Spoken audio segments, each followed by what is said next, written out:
30. What is faith? August 10th, 1954. Good morning, friends. In recent weeks, we have been discussing certain doctrines which many people would consider both remote and abstract. A common opinion has it that we can believe as we please as long as we have the proper spirit. In other words, your religion is not important, your attitudes are. You can be a Buddhist or a Mohammedan, a modernist or an Orthodox Christian, and it doesn't make any difference as long as your heart is right. That is, as long as you have the proper spirit, as long as you have faith. This opinion is a very popular one, unfortunately.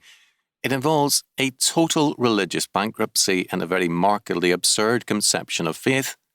After all, what is faith? In itself, faith is nothing and has no value whatsoever. Unless there is a knowledge, understanding, and appropriation of truth behind it, one's faith could be in foolishness and a hindrance. Let's put it on a practical and homely basis. If I believe that I have $1,000 in the bank, my faith is foolishness unless I actually do have that money.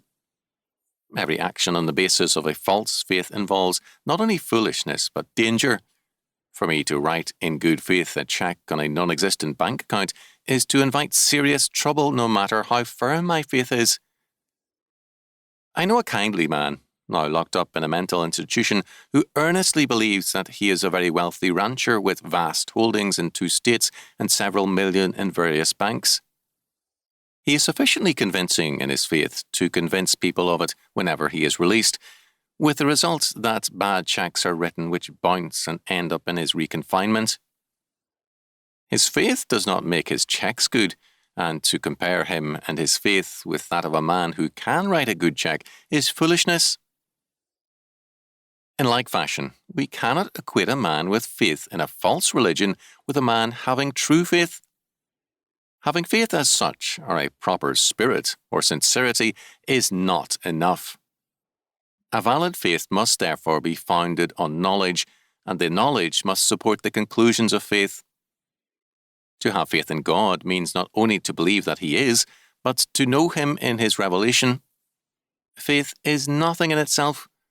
No man has ever been saved on account of his faith, but only through his faith, or by means of his faith, as Mason has expressed it. Faith is merely the means which the Holy Spirit uses to apply to the individual soul the benefits of Christ's death. Thus, faith is not some quality of the soul, a proper spirit, or good attitude.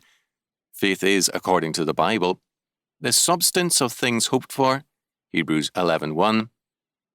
Faith, therefore, is the actual apprehension and partial possession now of things which ultimately are beyond us. This means that to have faith in Jesus Christ is to have faith in a person who is beyond us and unseen to us. He is our hope for the future and for all eternity, and yet we have not seen Him or touched Him. But true faith is the substance of these things also, and it means not only knowing Him in the future, but having Him today in our lives. If we have Christ in our lives, in truth and in power, we do not have His fullness, but we do have His substance. To have faith in Christ means also to have Christ. To believe in a heaven to come for us means also to have the substance of that heaven, though not its fullness today. If we believe that God grants peace and love to His people because He is our peace and He is love, then we reveal the substance of that peace and love in our daily living.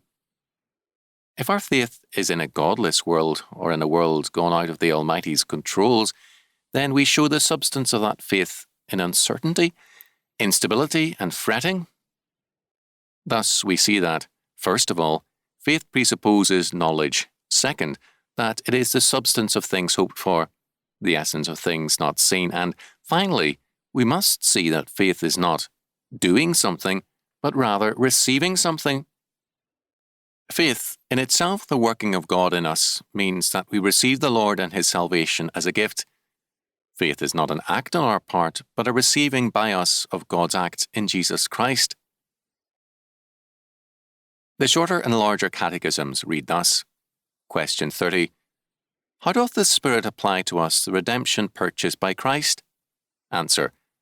The Spirit applieth to us the redemption purchased by Christ by working faith in us, and thereby uniting us to Christ in our effectual calling.